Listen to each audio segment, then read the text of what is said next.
Welcome to cinema updates. இன்னைக்கான அப்டேட்ஸில் சிவகார்த்திகேயனுடைய 2 படங்கள் பற்றின ஒரு அப்டேட் இருக்குது. அதுக்கப்புறம் Thug Life, Jananayagan, Good bad Ugly, யஷோடைய படம், இப்படி நிறைய சினிமா அப்டேட்கள் உங்களுக்காக கொண்டு வந்திருக்கேன். நீங்கள் இன்னும் நம்ம சேனலை சப்ஸ்கிரைப் பண்ணா சப்ஸ்கிரைப் பண்ணியிருக்கேன். நம்ம சேனலில் சினிமா சார்ந்த அப்டேட்டுகளை நம்ம கொடுத்துக்கிட்டு இருக்கோம். நீங்கள் இந்த வீடியோவை லைக் பண்ணால் இன்னும் நிறைய பேருக்கு சஜஷன் ஆகும். அதனால் கண்டிப்பாக லைக் பண்ணி சிவகார்த்திகேயனுடைய படங்களில் இப்போ அமரன் படம் சக்க போடு போட்டுச்சு. ஒரு ஆக்ஷன் ஹீரோவாக சிவகார்த்திகேயனை கொண்டு போய் நிறுத்திருச்சு. அவர் நடித்த படங்கள்லேயே அதிக வசூல் பண்ண படம் அப்படின்னா அமரன் படத்தை சொல்லலாம். அதை தாண்டி ஒரு வசூல் பண்ணுறதுக்கு 2 படங்கள் காத்துக்கிட்டு இருக்கு.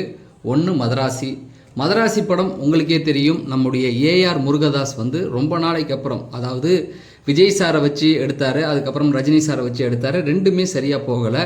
அதுக்கப்புறமேட்டுக்கு வேறு விஜய் சார்கிட்டே ஒரு கதை சொன்னார். விஜய் சார் வேணான்னு சொல்லிட்டாரு. இப்போ அந்த கதையை கொஞ்சம் ரெடி பண்ணி சிவகார்த்திகேயனை வச்சு நடிக்க வச்சுக்கிட்டு இருக்காரு. அது எல்லாருக்குமே தெரியும். இப்போ ஹிந்தியில் அவர் ஒரு படம் பண்ணிக்கிட்டு இருக்காரு. சல்மான் கான், ரஷ்மிகா மந்தனா.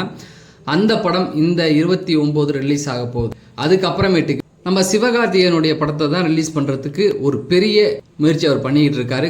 ஏன் அப்படின்னு கேட்டிங்கன்னா, இந்த படத்தோடைய ஷூட்டிங் இன்னும் ஒரு 25 நாட்கள் மீதம் இருக்குது. இதை முடிச்சிட்டாருன்னா படத்தோடைய ரிலீஸ் டேட்டை அவர் அறிவிச்சிருவேன் அப்படிங்கிற மாதிரி ஒரு இன்டர்வியூவில் சொல்லியிருக்காரு. இந்த படம் எப்படி இருக்கும் அப்படிங்கிறதுக்கு ஒரு நல்ல குழு ஒன்று கொடுத்துருக்காரு. இந்த படம் ஒரு கஜினி ஸ்டைலில் இருக்குங்க அப்படிங்கிற ஒரு குழு மட்டும் கொடுத்துருக்காரு. இதுலேருந்து தெரியுது இது ஒரு ஆக்ஷன் ஃபிலிம் தான். நான் ஏற்கனவே ஒரு வீடியோவில் சொல்லியிருந்தேன். அமரம் படம் முடிச்சுட்டு இந்த ஷூட்டுக்கு தான் அவர் வந்திருக்காரு. அப்போ ஜூனியர் ஆர்டிஸ்ட் ஒரு தப்பாக கன் பிடிச்சப்ப சிவகார்த்திகேயன் இது அப்படி பிடிக்கக்கூடாது, இப்படி தான் பிடிக்கணும்னு சொல்லி கொடுத்துருக்காரு. அதுக்கு அவங்க என்ன அமரன் படத்தில் எடுத்த ட்ரைனிங்கா சார் அப்படிங்கிற மாதிரி கேட்டிருக்காங்க. இதுலேருந்து என்ன சொல்கிறேன்னா, கன் இதெல்லாம் நிறைய யூஸ் பண்ணுறாங்க அப்படின்னாவே கண்டிப்பாக ஒரு பேன் இண்டியன் படமாக ஒரு ஆக்ஷன் ஃபிலிமாக தான் இருக்கிறதுக்கு வாய்ப்பு இருக்குது. அவரே ஒரு குழு கொடுத்துட்டாரு. இது கஜினி படம் மாதிரி தான் இருக்கும். கண்டிப்பாக சிவகார்த்திகேயனுக்கு இந்த படமும் ஒரு நல்ல கை கொடுக்கும் அப்படிங்கிறது தான். அடுத்தது இன்னொரு சிவகார்த்திகேயனுடைய படம் ஒன்று இருக்குது, பராசக்தி. ரொம்ப எதிர்பார்ப்புக்கு உள்ள ஒரு படம். ஏன்னா சுதா கொங்கரா இயக்குறாங்க அப்படின்னா அந்த படம் ஸ்கிரிப்ட் ஓரியன்டாக இருக்கும் அப்படிங்கிறது எல்லாருக்குமே தெரியும். இதில் சூர்யா நடிக்க வேண்டியதாக இருந்ததுனால ரொம்ப எதிர்பார்ப்புகள் இருக்குது. ஒரு ஹிந்தி போராட்டத்தை மையமாக வச்சு இந்த படத்தை எடுக்கிறாங்க. இந்த படம் எப்போ ரிலீஸ் ஆக போகுது அப்படிங்கிற ஒரு அப்டேட் ஒன்று கொடுத்துருக்காங்க. எப்படின்னா 2026 பொங்கலுக்கு இந்த படம் வரப்போகுது அப்படிங்கிறது. தமிழர் திருநாள் அன்னைக்கு ஹிந்தி எதிர்ப்பு சம்மந்தமான ஒரு படம் வரப்போகுது அப்படிங்கிற மாதிரி சொல்லியிருக்காங்க. இந்த படம் உங்களுக்கே தெரியும். இதில் ஜெயம் ரவி நடிக்கிறாரு. அதுக்கப்புறம் அதர்வா, ஸ்ரீலீலா, இப்படி நிறைய பேர் இந்த படத்துலையும் நடிக்கிறாங்க. இந்த படமும் ஒரு பெரிய எதிர்பார்ப்பு இருக்குது. இந்த 2 படங்களும் சிவகார்த்திகேயனுக்கும் அவருக்கு பெரிய வெற்றி அடையும். அதுக்கப்புறமேட்டு டாக்ஸிக், நம்ம யஷ் இருக்கார் இல்லையா, கேஜிஎஃப், அவர் நடிக்கிற படம். இந்த படத்தை பற்றின ஒரு சுவாரஸ்யமான அப்டேட் ஒன்று இருக்குது. இந்த படத்துக்கும் கமல் சாருக்கும் ஒரு பெரிய தொடர்பு இருக்குது. என்ன அப்படின்னு கேட்டிங்கன்னா, கமல் சார் நடித்த ஒரு படம் நடித்தார் அப்படின்னு சொல்ல முடியாது, தயாரித்தார். அந்த படம் நல்ல தமையந்தி அப்படிங்கிற ஒரு படம். அதாவது இங்கேருந்து ஃபாரின் போவார் ஒருத்தர், மேடி தான் போவார். அங்கே ஒரு ப்ரொசீஜருக்காக ஒருத்தவங்களை கல்யாணம் பண்ண மாதிரி இருக்கும். அப்புறம் உண்மையாகவே அவங்கள கல்யாணம் பண்ணிக்குவாங்க. அந்த ஃபோர்ஜரிலாம் தெரிஞ்சு போயிடும். அந்த படத்தில் ஹீரோயினாக ஒருத்தவங்க நடிச்சிருப்பாங்க. அவங்க பேர் கீத்து மோகன்தாஸ். யஷோடைய இந்த படத்தை அவங்க தான் இப்போ டைரக்ஷன் பண்ணிக்கிட்டு இருக்காங்க. யஷ் கேஜிஎஃப்க்கு அப்புறம் பேன் இண்டியா ஹீரோவாக மாறிட்டார் அப்படிங்கிறது எல்லாருக்குமே தெரியும். அப்படி இருந்தும் ஒரு லேடி டைரக்டருக்கு வாய்ப்பு கொடுத்துருக்காரு அப்படின்னு பார்த்தீங்கன்னா, இந்த படம் ஒரு நல்ல கதையாக தான் இருக்க வாய்ப்பு இருக்குது. ஏன்னா ஒரு பேன் இண்டியன் ஹீரோவாக வந்ததுக்கப்புறம் அவ்வளோ ரிஸ்க் எடுக்க மாட்டாங்க. ஸோ இந்த படத்தை பற்றின ஒரு அப்டேட் ஒன்று வந்திருக்குது.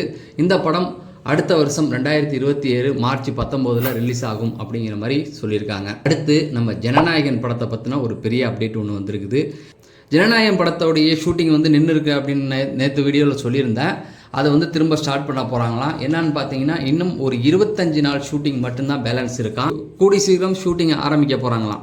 இதில் இன்னொரு முக்கியமான ஒரு விஷயம் இருக்குது. இந்த படத்தை ஓடிடி ரைட்ஸில் ஒரு பெரிய விலை கொடுத்து வாங்குறதுக்கு தயாராக ஒரு நிறுவனம் இருக்காங்களாம். அந்த நிறுவனத்துடைய பேர் நெட்ஃப்ளிக்ஸ் இது விஜய் சாருடைய கடைசி படம், அதனால் இதை கண்டிப்பாக நம்ம தான் வாங்கி ஆகணும் அப்படிங்கிற ஒரு பிடிவாதத்திலே நிற்கிறாங்களாம். ஏற்கனவே நான் ஏற்கனவே ஒரு வீடியோவில் சொல்லியிருந்தேன், ஓடிடியிலேயே மாஸ்டர் ரிலீஸ் பண்ணலாம், நீங்கள் எவ்வளோ கேட்டாலும் நாங்கள் தரோம் அப்படின்னு சொல்லியிருந்தாங்க. ஆனால் விஜய் சார் அதுக்கு ஒத்துக்கலை. தேட்டரில் தான் ரிலீஸ் ஆகும். ஏன்னா கோவிட் டைம், அந்த டைமில் தேட்டரில் தான் நாங்கள் ரிலீஸ் பண்ணுவோம், அதுக்கப்புறம் வேணால் உங்களுக்கு ஓடிடி ரைட்ஸ் தரோம் அப்படின்ற மாதிரி சொல்லியிருந்தாங்க.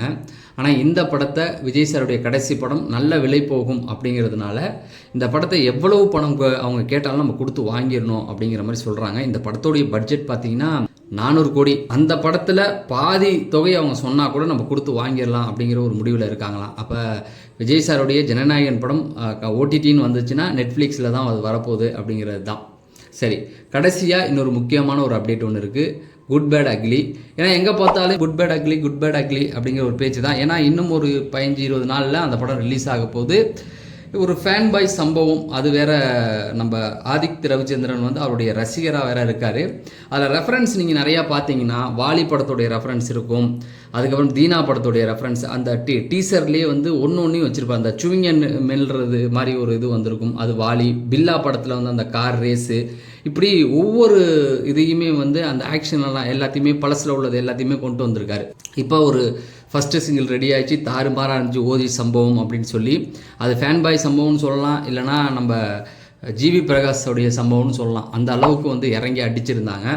பட் இப்போ இன்னொரு அப்டேட் ஒன்று வந்திருக்கு. என்னன்னு பார்த்தீங்கன்னா, இது சம்பவம் கிடையாதுங்க, அடுத்து வரப்போகிறது தான் சம்பவம் அப்படிங்கிற மாதிரி சொல்லியிருக்காங்க. நம்ம தல அஜித்தோடைய பாட்டில் ரொம்ப ஃபேமஸான ஒரு பாட்டுனா நம்ம என்ன சொல்லுவோம்னா, ஆளுமா டோலுமான்ற ஒரு சாங்கை வந்து சொல்லுவோம். ஏன்னா வார்த்தைகள் புரியல. அந்த டைமில் தல அஜித் இப்படிலாம் பாட்டு கொடுப்பாரான்னு நம்ம யோசித்த நேரங்களும் உண்டு. ஆனால் அந்த பாட்டு வந்து தாறுமாறாக இருந்தது அந்த டைமில். இப்போ அதே ஸ்டைலில் செகண்ட் சிங்கிளும் வரப்போகுது அப்படிங்கிற மாதிரி சொல்கிறாங்க. அதில் ஜெயில் வார்டன் மாதிரி ஒரு டீசர் நீங்கள் பார்த்தீங்கன்னா ஜெயில் வார்டன் மாதிரி ஒரு சீக்வன்ஸ் காமிச்சிருப்பாங்க. அதாவது ஜெயிலில் இது நடக்கிற மாதிரி இருக்கிறதுக்கு நிறைய வாய்ப்புகள் இருக்குங்க அப்படிங்கிற மாதிரி சொல்கிறாங்க. என்னென்னா ஜெயிலில் ஒரு குத்தாட்டம் மாதிரி ஆளுமா டோலுமா ஸ்டைலில் இந்த பாட்டு வந்து இருக்கும் அப்படிங்கிறது தான். ஓஜி சம்பவத்தோட இந்த பாட்டு வந்து ரொம்ப பவர்ஃபுல்லாக இருக்கும் அப்படிங்கிற மாதிரி சொல்கிறாங்க. அதை தாண்டி சிலர் என்ன சொல்கிறாங்கன்னா, படம் வந்து பார்த்துட்டாவும் ரொம்ப தாறுமாறாக இருக்குங்க அப்படிங்கிறது. அந்த கிளைமேக்ஸ் எல்லாம் தெறிக்க விட்டுருக்காங்க. கண்டிப்பாக தலை ஃபேன்ஸ் எல்லாருக்குமே இது ஒரு ட்ரீட்டாக இருக்கும் அப்படிங்கிறது தான். இதில் இன்னொரு முக்கியமான ஒரு விஷயமும் சொல்லியிருக்காங்க. தலை அஜித் வந்து இதுக்கப்புறம் சினிமாவுக்கு வந்து முழுக்கு போட போகிறாரு அப்படின்ற நிறைய செய்திகள் வருது. அதெல்லாம் வந்து தப்பான நியூஸ் தான். ஏன்னா அந்த ரேஸ் இருக்கு இல்லையா, அஜித் சாருடைய கம்பெனியும் அதில் கலந்துருக்கு இல்லையா. அதில் என்னன்னு பார்த்தீங்க அப்படின்னா, ரேஸுக்கு முக்கியத்துவம் தான் கொடுக்க போகிறா, அதுக்காக சினிமா விட போகிறதில்ல. என்னென்னா அஜித் சாருடைய கம்பெனியும் இதில் இருக்குது. அந்த கம்பெனியுடைய ஓனர் வந்து அந்த ரேஸில் வந்து ஒரு நாள் கலந்துக்கிட்டால் 14 மணி நேரம் கார் ஓட்டி ஆகணுன்ற ஒரு இது இருக்குது. அவருடைய கம்பெனி சார்பாக அவர் இருக்கிறதுனால கண்டிப்பாக அவர் 14 மணி நேரம் ஓட்டி ஆகணும்.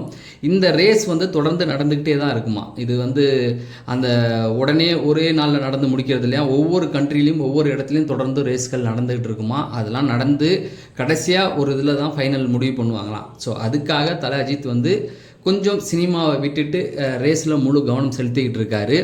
இது முடிஞ்சதுக்கப்புறம் அவர் சினிமாவுக்கு தான் வரப்போகிறார். இது வந்து ரொம்ப வதந்தியை கிளப்பி விட்டுக்கிட்டு இருக்காங்க. ஏன்னா நான் நேற்று வீடியோவில் சொல்லியிருந்தேன், தனுஷ்ட வந்து ஒரு கதை கேட்டிருக்காரு, அதை இந்த ரேஸ்லாம் முடிச்சுட்டு வந்து நான் ஃபுல்லாக கேட்குறேன்னு வேறு சொல்லியிருக்காரு அப்படின்னு.